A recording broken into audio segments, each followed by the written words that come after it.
لا یکلف اللہ نفسا الا وسعها، اللہ تعالیٰ کسی کو بھی اس کی وسعت سے زیادہ کا مکلف نہیں فرماتے، کسی بھی شخص کو ایسا کام کرنا اس کے ذمہ فرض نہیں کرتے جو اس کی وسعت سے باہر ہو۔ تو جو غیر اختیاری خیالات آتے رہتے ہیں، انسان کے اپنے اختیار کو اس میں دخل نہیں ہوتا، بعض لوگ اس سے بھی پریشان ہوتے ہیں، تو اس میں پریشانی کی بات نہیں ہے۔ یہ خیالات جو غیر اختیاری طور پر آ رہے ہیں، آپ نے خود سوچ کر وہ خیال نہیں لائے بلکہ خود بخود آ گیا، تو اللہ تعالیٰ نے اس کو معاف۔ بہت سے لوگ اس غیر اختیاری خیالات کے بارے میں بھی پریشان رہتے ہیں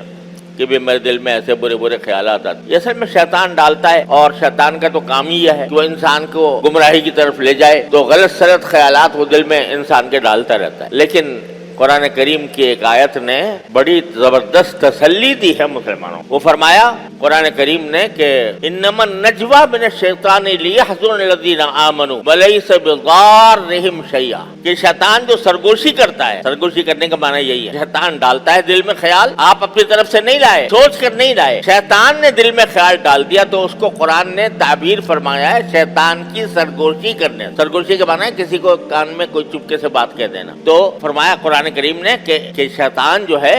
یہ کیا کرتا ہے، یہ سرگوشی کرتا ہے، اور سرگوشی کر کے برے خیالات دل میں لے آتا ہے۔ لیس بضارهم شیئا، وہاں وہ کیوں کرتا ہے، یہ کام کیوں کرتا ہے، لیحزن الذین آمنوا، تاکہ ایمان والوں کو غمگین کرے۔ اب دیکھو بہت سے لوگ ملتے ہیں، وہ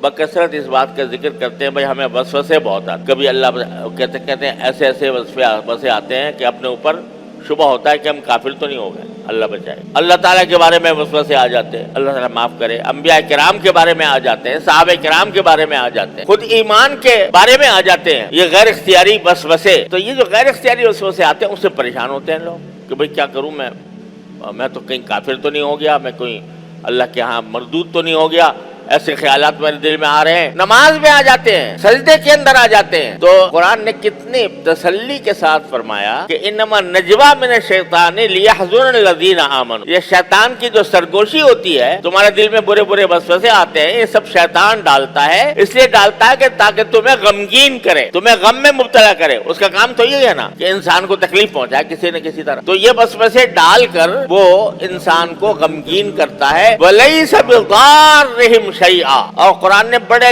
واضح لفظوں میں فرما دیا کہ مومنوں کے دل میں جو یہ وسوسے شیطان ڈالتا ہے، اس سے ان کو ایک حبہ نقصان نہیں پہنچتا، لیس بضارهم شیئا الا باذن اللہ۔ تو یہ جو غیر اختیاری خیالات اس سے پریشان نہیں ہونا چاہیے کبھی بھی۔ ایک صحابی تھے، انہوں نے نبی کریم صلی اللہ علیہ وسلم سے عرض کیا کہ یا رسول اللہ، میں بڑا پریشان کہ دل میں ایسے ایسے خیالات آتے ہیں کہ ان خیالات کو اگر میں زبان سے کہوں تو زبان سے نکالنا، ان خیالات کو زبان سے نکالنا مجھے کوئلہ بن جانے سے زیادہ برا لگتا۔ اللہ تعالیٰ کے بارے میں آ جاتے ہیں، تقدیر کے بارے میں آ جاتے ہیں، ایسی باتیں آتی ہیں کہ اگر میں زبان سے نکالنا چاہوں تو میں زبان سے نکال نہیں سکتا، میں اپنے آپ کا کوئلہ بن جانا، جل کر کوئلہ ہو جانا مجھے زیادہ پسند ہے بنسبت اس بات کے کہ میں وہ الفاظ زبان سے نکالوں۔ ایسے خیالات آتے، تو رسول کریم رحمت اللہ عالمین صلی اللہ علیہ وسلم نے جواب میں فرمایا کہ ذاک صریح الایمان، ارے یہ تو تمہارے ایمان کی کھلی علامت ہے کہ تم مومن ہو، کیونکہ وسوسے شیطان ایمان والوں ہی کے دل میں ڈالتا ہے۔ اور اس کو ہمارے بزرگوں نے تعبیر اس طرح کیا کہ چور اسی گھر میں آتا ہے جہاں کچھ مال ہو، اگر مال ہی نہیں ہے گھر میں اور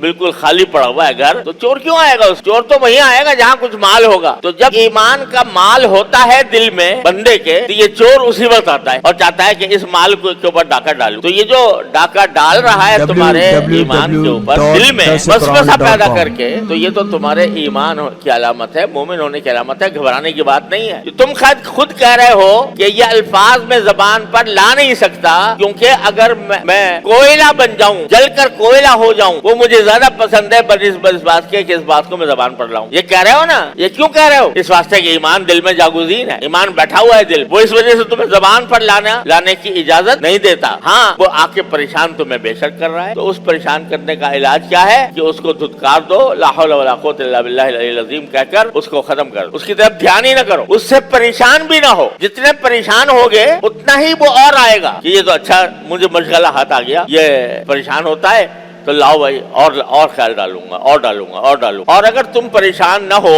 اور سوچو اللہ کا شکر ہے مجھے یہ میرے ایمان کی علامت ہے، رسول کریم صلی اللہ علیہ وسلم نے ارشاد فرما دیا، گواہی دے دی، قرآن نے کہہ دیا کہ تمہیں کچھ نقصان نہیں پہنچائے گا، تو پھر جب یہ تصور کر کے آدمی اس کو دھتکار دے گا تو وہ شیطان ہے بڑا کمزور، ہم لوگ سمجھتے ہیں کہ بہت زبردست قوت ہے اس کی اور بہت زبردست طاقت ہے. تو یہ شیطان جو ہے ایسا ہے جیسا کمینہ آدمی ہوتا ہے نا، تو کمینہ جو ہوتا ہے جو اس کے سامنے دب جائے اس پر شیر ہو جاتا ہے، اور اگر کوئی ڈٹ جائے تو پگھل جاتا ہے. تو شیطان کا معاملہ بھی یہی ہے، ان کید الشیطان کان ضعیفا. قرآن کہتا ہے شیطان کا جو مکر ہے وہ بہت کمزور ہے، ڈرا نہ کرو اس سے بہت زیادہ. صرف اس وقت یہ تمہیں تکلیف پہنچائے گا جب تم اس کے آگے اس کے فرما بردار بن جاؤ گے یا اس کے آگے جھک جاؤ گے تو تمہیں پریشان کرے گا اور پتہ نہیں کہاں لے جائے گا. لیکن اگر ایک مرتبہ ڈٹ گئے کہ یہ دل میں کچھ بھی وسوسہ ڈالا کرے کچھ نہیں ہوگا میرا، تو وہ بھاگ جائے. تو یہ جو غیر اختیاری خیالات ہوتے ہیں اس کے اوپر شریعت نے کوئی پابندی نہیں لگا، اور نہ اس کے اوپر کوئی داروگیر ہے. آخرت میں یہ سوال نہیں ہوگا کہ تمہیں فلاں وقت میں یہ خیال کیوں آیا تھا، اس پر کوئی داروگیر نہیں ہوگی انشاءاللہ. لہذا اس سے تو پریشان ہونے کی ضرورت. سوشل میڈیا پر سب سے قدیم اور سب سے ریلائبل برانڈ درسقرآن.com